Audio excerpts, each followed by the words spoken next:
사람 사는 세상에 소통만큼 중요한 것도 없습니다. 소통이란 막힘이 없이 잘 통하는 겁니다. 개인과 개인, 세대와 세대, 계층과 계층, 야당과 여당 모두가 아름다운 동행을 위해서 필요한 것이 소통입니다.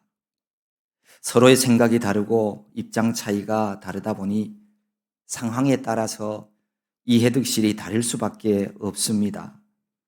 모두가 같을 수는 없지만 적어도 서로 통하는 것이 있어야 합니다. 소통이 이루어지지 않으면 함께 살아갈 수가 없습니다. 내 옆에 사람이 있어도 소통이 안 되면 이웃이 될 수가 없습니다. 소통이 이루어지지 않으면 조그마한 골이 더 깊어지고 오해가 불신으로 굳어집니다. 서로 간의 감정과 증오가 엄청난 파괴적인 요소로 변질되어 갈 수도 있습니다.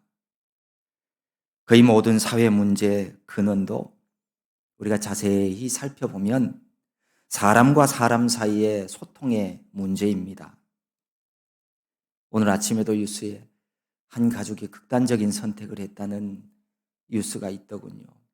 사실 엄밀히 얘기하면 극단적인 선택이 아닙니다. 아버지가 가족을 다 죽인 살인 사건이죠. 왜 이렇게 죽고 죽이는 극단적인 행동들이 일어날까요? 서로가 통하지 않아서 꽉 막혀서 그렇습니다. 가정 문제가 왜 일어나나요? 부부 간에 혹은 부모와 자녀 간에 서로 소통이 안 되어서 그렇습니다. 너와 내가 서로 통하기만 하면 어떤 어려움을 만나더라도 그거는 별 문제 되지 않습니다. 우리가 하나님을 믿는 믿음의 삶을 살아가는데 신앙생활에서 발생하는 문제도 이와 비슷합니다. 하나님과의 소통 문제입니다. 하나님과 소통이 잘 이루어지면 신앙생활에 즐거움을 맛볼 수 있습니다. 믿음이 주는 더 많은 유익과 평안한 삶을 살아갈 수가 있습니다. 하지만 하나님과의 소통이 이루어지지 않으면 삶의 자리가 한낮인데도 깜깜한 밤중과 같습니다. 내가 하나님과 막힌 것이 없으면 그분의 뜻을 구하고 깨달아 알면 성경 말씀을 쫓아 살아가게 되어 있습니다. 그러면 죽은 후에 천국이 아니라 이 세상에서도 하나님 다스리시는 천국을 맛볼 수가 있습니다. 우리가 말하는 천국은 죽은 다음에 가는 나라가 아닙니다. 하나님과 나와의 사이에 먼저 가로막힌 죄의 문제가 해결되어져야 합니다. 그래서 주님이 내 안에, 내가 주님 안에 거하는 사람이 되어서 소통하는 자가 되면 누구나가 삶이 즐겁고 유쾌한 그러한 천국의 삶을 살아갈 수 있습니다. 오래전인데 예전에 선거가 끝난 다음에 어떤 여당 대표가 선거를 평가를 그렇게 하더군요. 이번 선거는 우리가 이긴 것도 아니고 진 것도 아닙니다. 하나님과의 소통 문제를 해결하지 못한 채 그냥 예배당에만 왔다 갔다 하는 그런 수준이라면 그 사람은 믿는 것도 아니고 안 믿는 것도 아닌 사람입니다. 정말 하나님과 소통하며 천국의 삶을 살아가기를 원한다면 속히 믿는 자가 되십시오. 믿어야 돼요. 성경에 보면 하나님이 그렇게 말씀하셨습니다. 차든지 덥든지 아니하고 미지근하면 내가 입에서 토하여 버리겠다고 그렇게 말씀합니다. 하나님과의 소통이 잘 이루어지는 사람은 하나님이 늘 내 곁에 계심을 믿습니다. 하나님이 저 높고 높은 저기 어딘가에 계신 분이 아니라 하나님은 언제나 내 곁에 계시는 분입니다. 그래서 어디서 무엇을 하나 언제나 하나님의 임재를 두렵고 떨림으로 경험합니다. 이게 진정한 신앙 생활입니다. 구약 성경에 보면 구약 인물 중에 예레미야라고 하는 사람이 있습니다. 그는 하나님과 사람 사이에 막힌 것들을 눈물의 기도를 통해서 해소하면서 하나님과 소통하며 살았던 사람입니다. 예레미야는 예루살렘 멸망의 고통과 비극을 죄악 때문인 것으로 인식을 했습니다. 그는 하나님과 이스라엘 백성 사이에 서서 하나님께는 백성들을 위해서 부르짖었고 백성들 앞에서는 하나님의 말씀을 대언했습니다. 하나님 백성인 이스라엘이 당하는 고통 속에서 탄식하며 괴로워했던 중보자였습니다. 그는 중보자의 마음을 가지고 애통해 하면서 나라와 백성을 위해 기도하는 선지자였습니다. 이 땅에 하나님과 사람 사이의 완전한 중보자는 오직 예수 그리스도 한 분뿐이십니다. 하지만 구원받은 하늘 백성들은 중보자적인 삶을 살아야 합니다. 우리 주님의 마음을 가지고 이 땅의 모든 사람을 사랑하는 자, 그를 하나님은 기뻐하십니다. 우리 모두는 내 자신을 위한 기도와 신앙생활도 중요하지만 중보자의 마음을 가지고 누군가의 영혼을 위해서 기도하는 이 중보 기도를 잊지 말아야 합니다. 찰스 스펄전은 중보 기도에 대해서 이렇게 말합니다. 중보 기도는 하나님의 사람들 중에서도 탁월한 모범을 보인 사람들이 실천해 온 아름다운 덕목이다. 중보 기도가 얼마나 많은 영혼을 구원해 왔는가에 대해서는 오직 그 영원성만이 그것을 증거할 것이다. 중보 기도가 할 수 없는 것은 아무것도 없다. 라고요. 사람은 하나님 주신 시간들이 다 차서 이 세상을 떠나기 전에 반드시 돌아보아야 할 것이 있습니다. 늘 나만을 위한 삶을 살아온 것은 아닌지 주시옵소서, 주시옵소서. 늘 구하기만 하면서 하나님이 내게 주신 복에 대해서는 감사하지 못한 그런 부끄러운 삶을 산 것은 아닌지 돌아보아야 합니다. 우리가 주님 사랑을 알았다면 이제부터라도 내 눈을 이웃들을 향해서 돌리고 살아갈 줄도 알아야 합니다. 정말로 내 이웃 영혼을 끌어안고 그 영혼을 위해 탄식하며 부르짖는 중보자적인 삶을 살아야 합니다.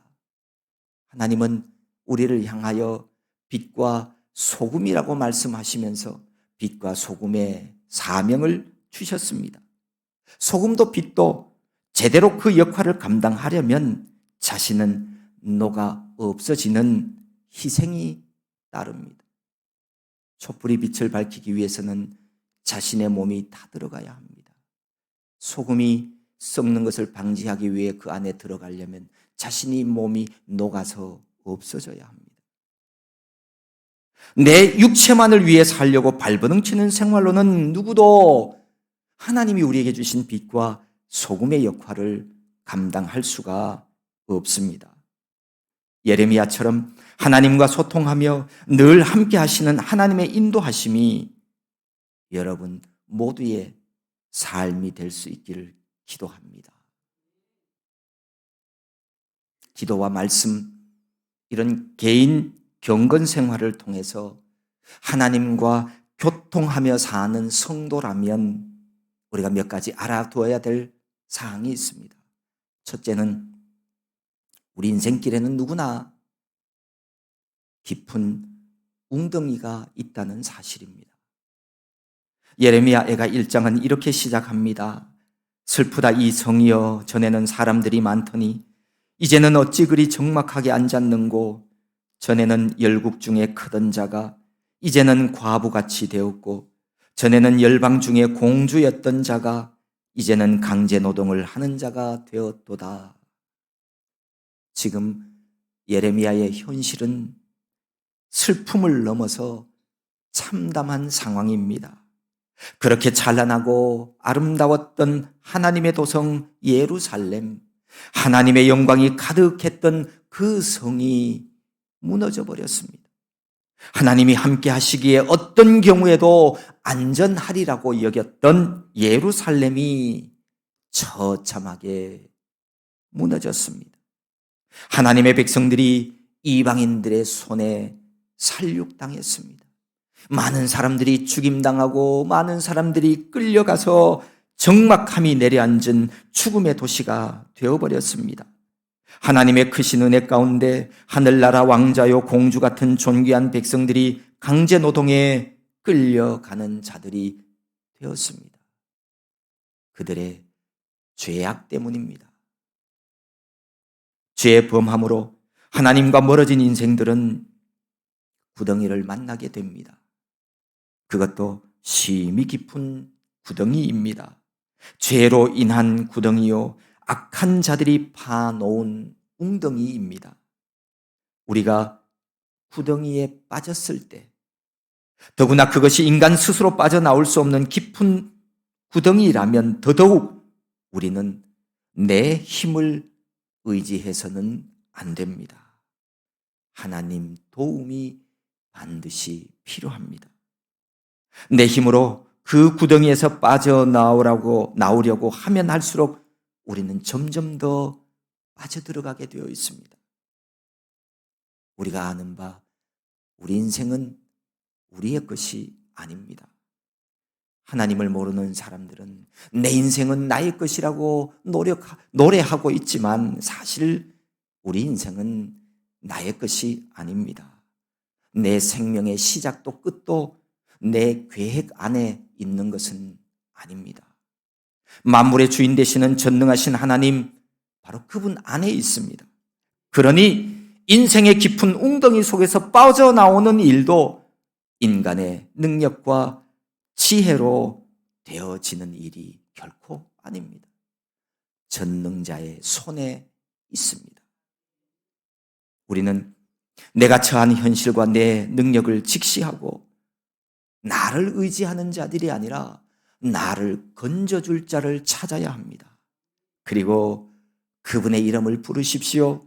그분께 도움을 구해야 합니다.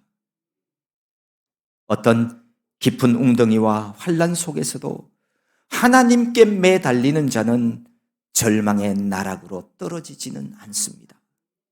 그래서 예레미야는 그 깊은 웅덩이에서 바로 주님의 이름을 불렀습니다.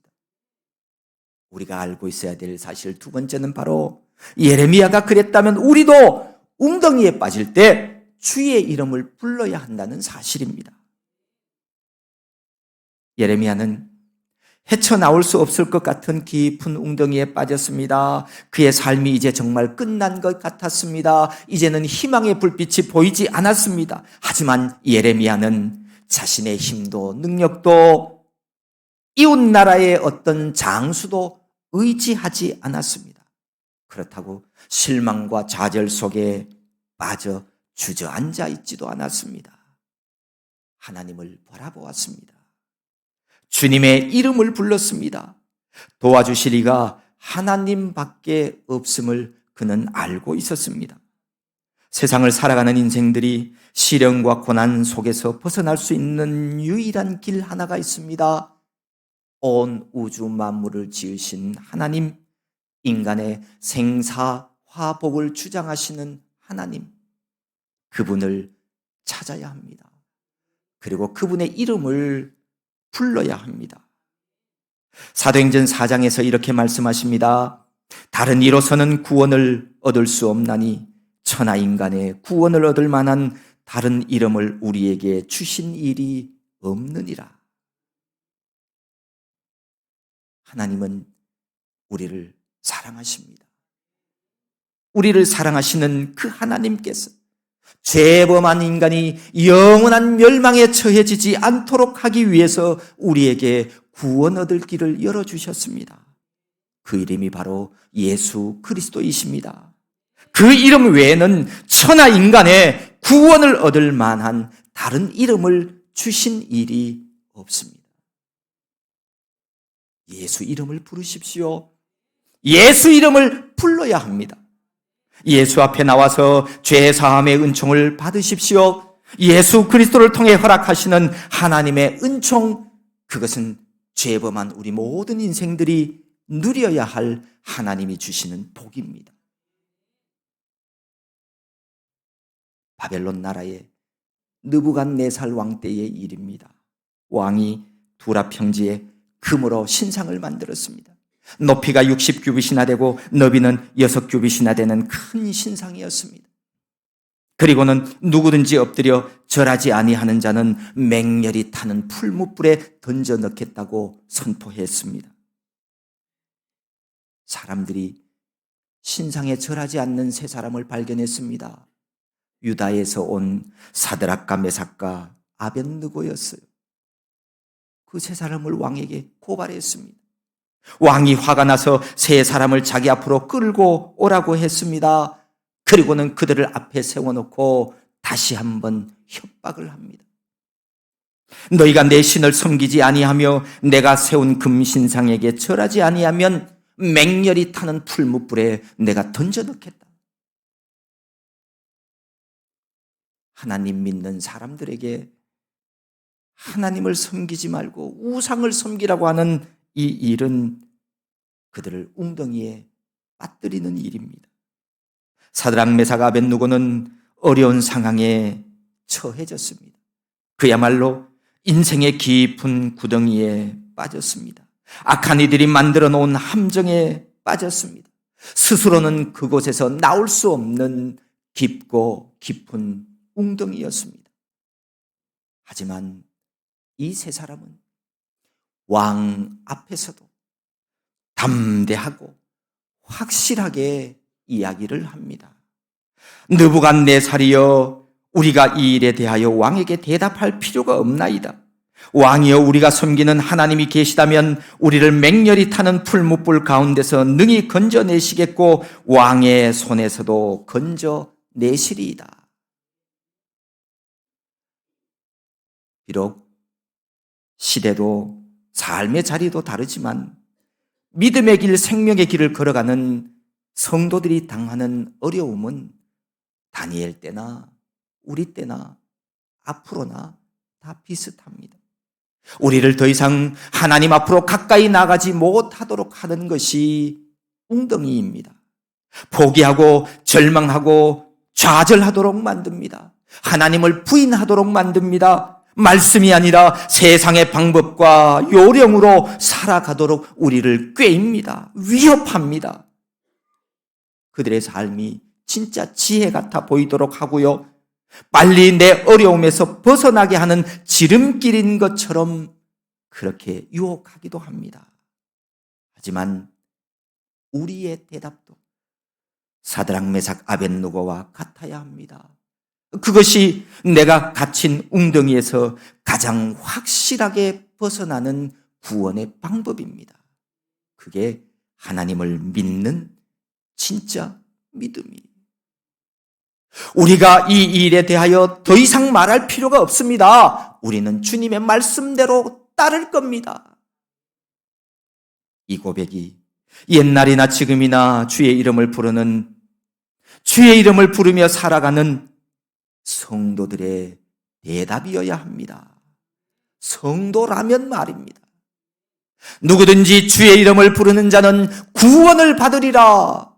하나님은 이렇게 말씀하셨습니다. 하나님의 말씀처럼 주의 이름을 부른 자는 하나님이 구원해 주시고 반드시 건져 주십니다.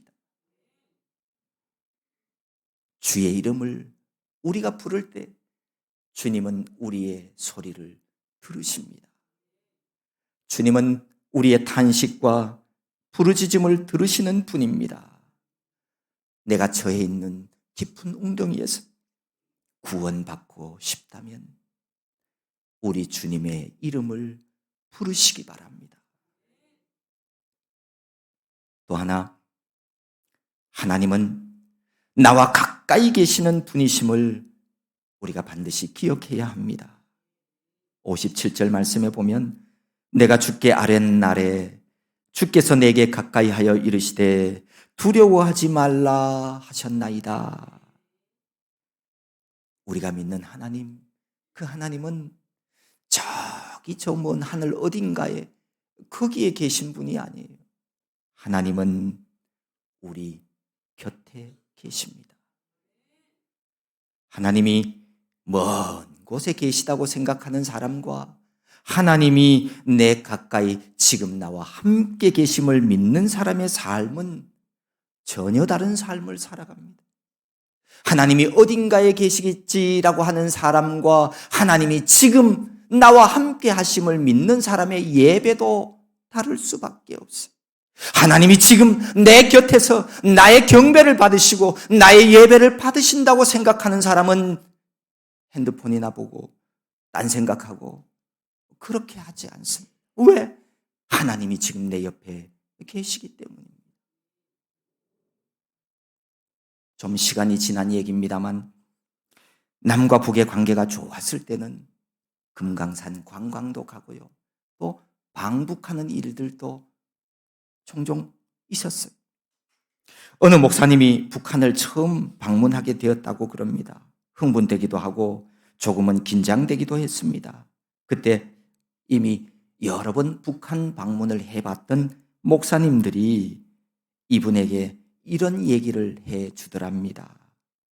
북한에 가면 감시하는 사람들이 많다. 호텔방에서도 말 조심해야 됩니다.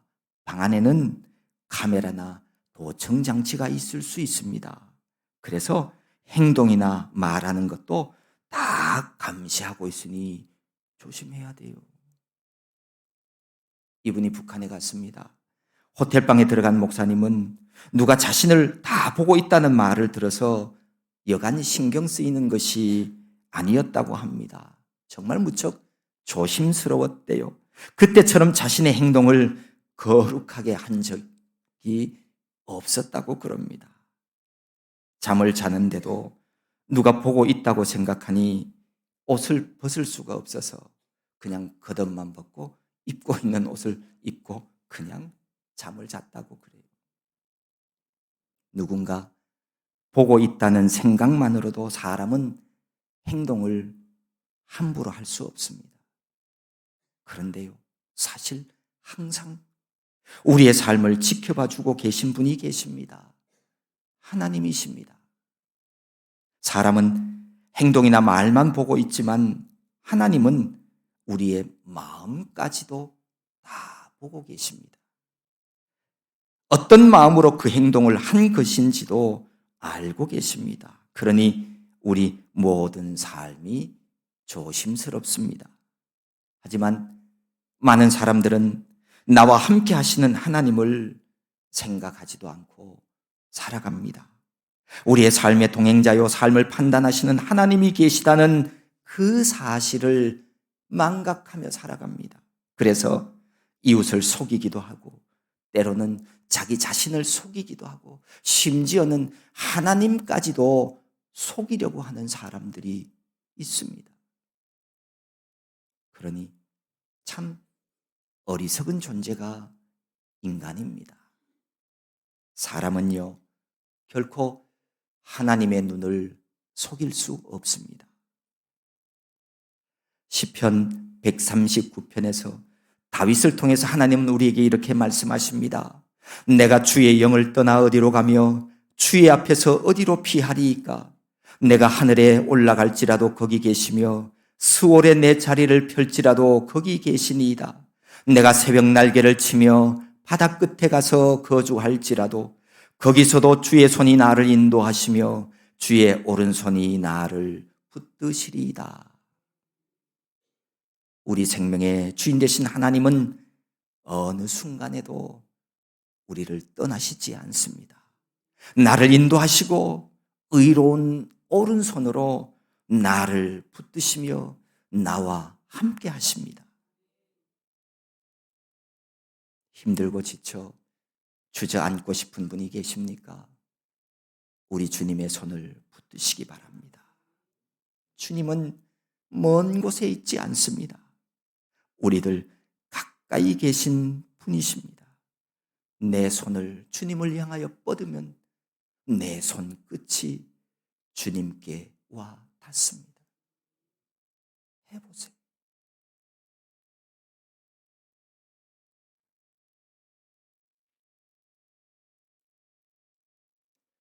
나 혼자 버림받은 것 같은 공포와 두려움이 임하거든 그때에도 나와 함께 하시는 하나님, 주의 이름을 부르십시오. 하나님은 우리의 부르짖음에 귀를 막지 않으시는 분입니다. 내 기도를 들으시고 내게 가까이 다가오셔서 나를 그 넓은 품에 안아주시는 위로의 하나님이십니다. 신앙생활을 하면서 아직도 우리 주님 사랑의 손길을 경험해 보지 못한 분이 계시다면 믿음의 용기를 가지고 주의 이름을 불러보세요. 믿는 마음으로 주님을 부르러 보십시오. 주님은 결코 외면하지 아니하십니다. 사랑하는 내 아들아, 사랑하는 내 딸아, 두려워하지 말아라.